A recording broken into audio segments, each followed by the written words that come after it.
Na última semana, a dona Netflix lançou Depois do Universo e todo mundo tá chamando de A Culpa das Estrelas brasileira. Mas e que tal conhecer outros livros do mesmo estilo?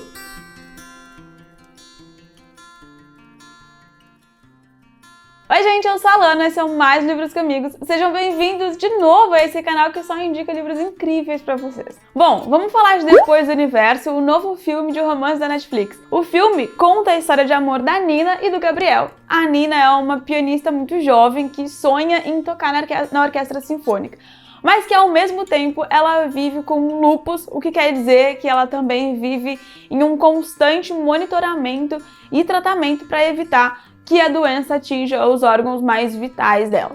Um deles, no caso, são os rins. Algo que, obviamente, acontece e ela acaba entrando na fila de transplantes de rim. Quando ela passa a frequentar o hospital em que o Gabriel faz residência cada vez com mais frequência por conta da diálise, eles vão se aproximando até que eles percebem que estão apaixonados e finalmente tentam ficar juntos. Nesse processo de se aproximar, de conviver mais, se apaixonar, o Gabriel vai mostrando pra Nina que dá pra ver algo positivo nas situações da vida, mesmo com tantos problemas. E ele mostra pra ela que ainda dá pra ter esperança, dá pra pensar no futuro sim, dá pra planejar coisas mais daqui anos, que o futuro pode não ser garantido, mas que nessa mania de não planejar e não almejar nada, tu pode chegar aos 60 anos sem ter realizado nada do que sonhou só porque tu tinha medo de planejar e não acontecer.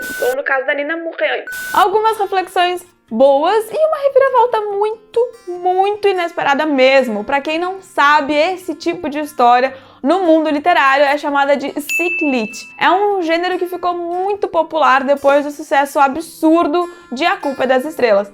Esse é o tipo de livro que sempre envolve jovens com algum tipo de doença física ou mental, traumas da infância. São sempre histórias muito emocionantes e pode envolver romance ou não. Percebeu a semelhança com Depois do Universo? Agora, se tu também amou esse filme, assim como eu adorei e me surpreendi muito com o caminho que a história da Nina e do Gabriel tomou, então eu vou te indicar agora alguns livros com narrativas parecidas e que tu pode gostar muito também.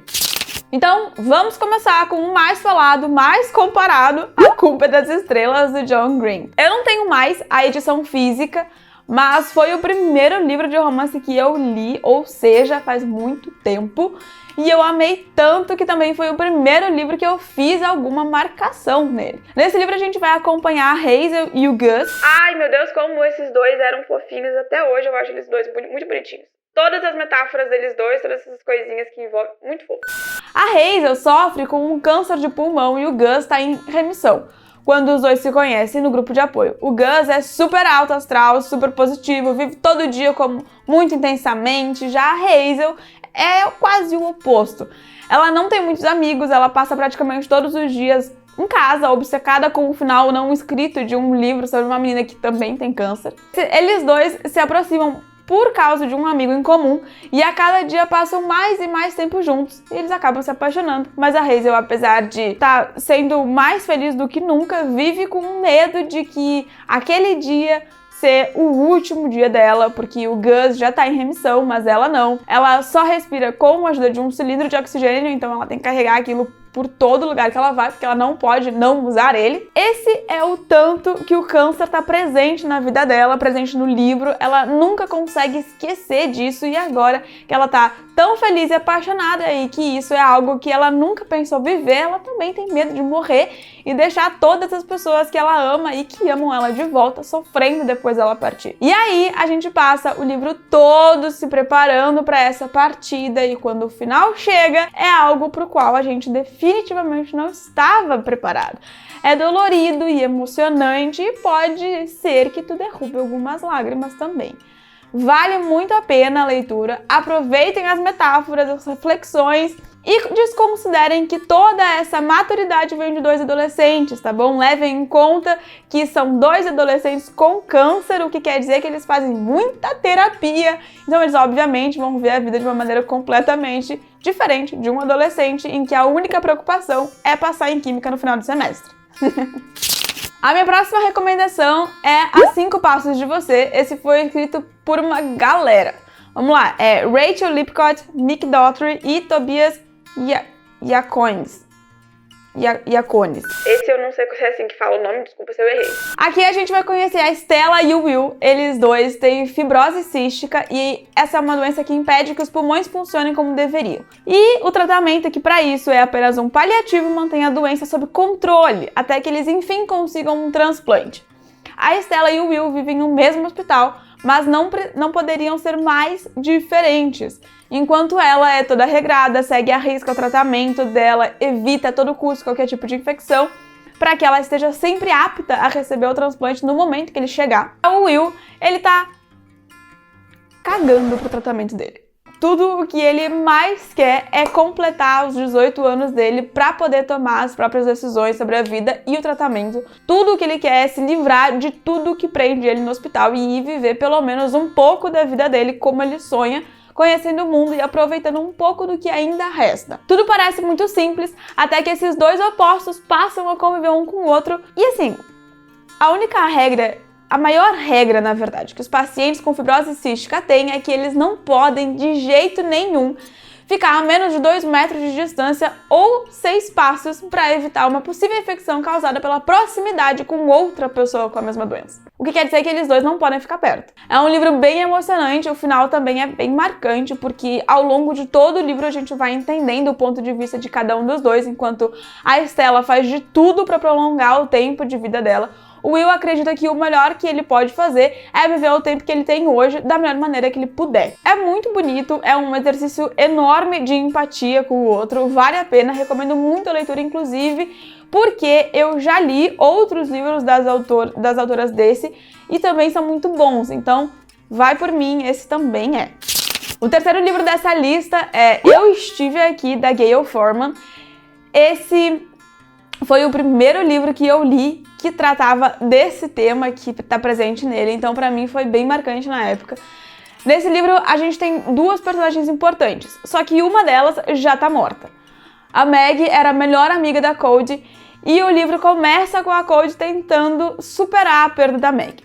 Ela tem um processo de luto muito forte e junto com os pais da Meg ela não consegue aceitar como a Meg morreu.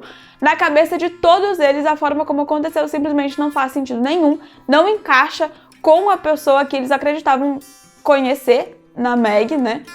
E aí ela decide viajar para a cidade onde a amiga estava morando, conversar com as pessoas com quem ela convivia, para tentar entender e talvez investigar mais e tentar confirmar o que na cabeça dela já é muito claro, mas ela quer confirmar que a polícia estava errada, que a amiga dela não morreu da maneira como eles estão dizendo. Até que ela chega na cidade e começa a descobrir uma outra vida que a amiga dela levava, outras pessoas com quem ela convivia, que eram pessoas que certamente elas não conviveriam na cidade pequenininha delas.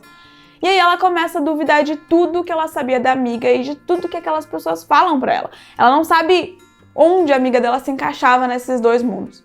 É um livro bem forte, tem um romance, mas ele não é o foco, é mais como um plano de fundo mesmo. Fala muito do luto, do processo de aceitar a perda e fica aqui o meu aviso de gatilho com depressão e suicídio. São assuntos bem recorrentes na história também.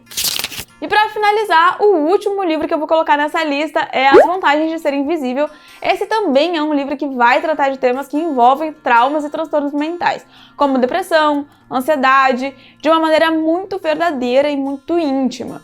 O livro todo é contado pelas cartas que o Charlie escreve para um amigo dele, que a gente não sabe se é real ou não. Ele conta sobre como tem sido a vida dele durante o período em que se passa a história, né?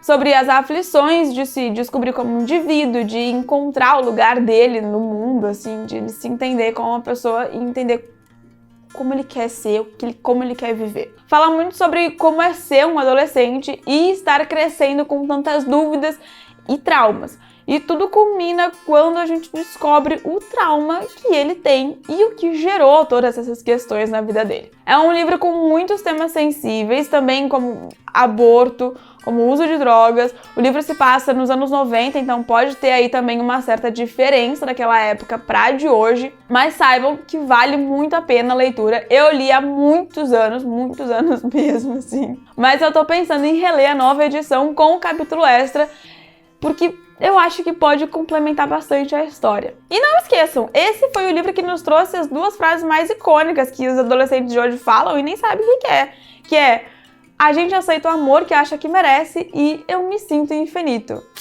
Gente, essas foram as minhas recomendações de livros de Ciclite. Espero que vocês gostem. E um bônus é que, com exceção de Eu Estive Aqui, todos os outros livros também têm filmes para vocês assistirem depois de ler. E todos são ótimos, confiem. Comentem aí se vocês já leram algum deles ou assistiram os filmes. Se vocês, assim como eu, já tá mais perto dos 30 do que dos 20, tem grande chance de já ter lido quase todos também. Se vocês tiverem se interessado por algum deles, os nomes e links para cada um estão na descrição do vídeo, igual sempre. Não se esqueçam, por favor, de deixar o gostei nesse vídeo e se inscrever no canal. Isso faz o meu dia mais feliz, acreditem. A gente se vê no próximo vídeo, boas leituras e tchau! Só vou dizer uma coisa, eu não esperava mesmo a reviravolta desse filme, gente. Eu não estava preparada pra chorar tanto, juro pra vocês. Mas quando todo mundo já tá lá se amando, eu olhei pra barrinha e faltava quase 20 minutos de filme ainda. Eu me preparei pra receber uma porrada de uma direção. E aí ela veio de outra. E olha, eu senti. Só assistindo mesmo pra entender o que eu tô falando. Tchau!